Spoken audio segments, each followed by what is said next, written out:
Assalamualaikum warahmatullahi wabarakatuh.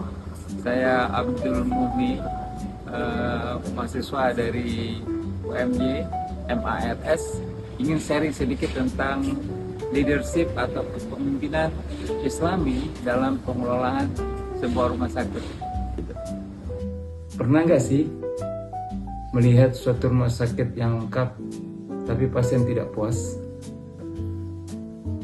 Saya pernah melihat suatu rumah sakit yang lengkap, tenaga medisnya kompeten, tapi justru terjadi ketidakkompakan antar tim mereka.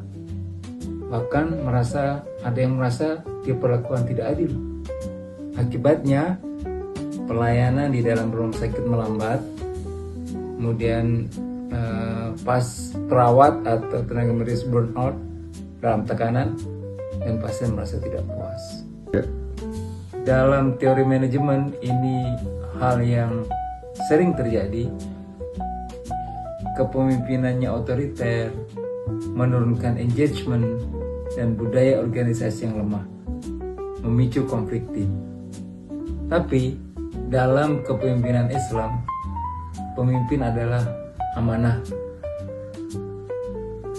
Pemimpin harus adil, jujur, dan melayani seperti Rasulullah SAW.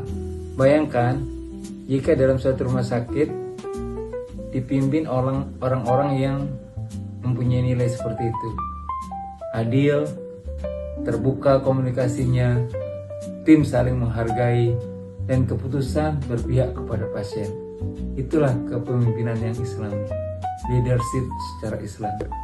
Karena rumah sakit bukanlah hanya sekedar tempat berobat, tapi tempat di mana nilai-nilai kemanusiaan ditanamkan dan penuh keberkahan dan diwujudkan kepada semua pihak, baik pasien maupun perawat, tenaga medis, manajer sendiri. Insya Allah dengan nilai-nilai keislaman itu, rumah sakit tersebut akan menjadi barokah, berkah, dan diridai oleh Allah SWT. Demikian sedikit tentang kepemimpinan Islami, yang intinya adalah bagaimana kita mencontoh Rasulullah dalam memimpin nilai-nilai Islam di sana, amanah, sidik, jujur, kemudian berbuat adil dan dapat dipercaya. Insya Allah dengan demikian kita dapat menjalankan suatu manajerial di rumah sakit dengan baik. Suasana itu akan menjadi bagian terpenting dalam suatu pengelolaan rumah sakit. Assalamualaikum warahmatullahi wabarakatuh.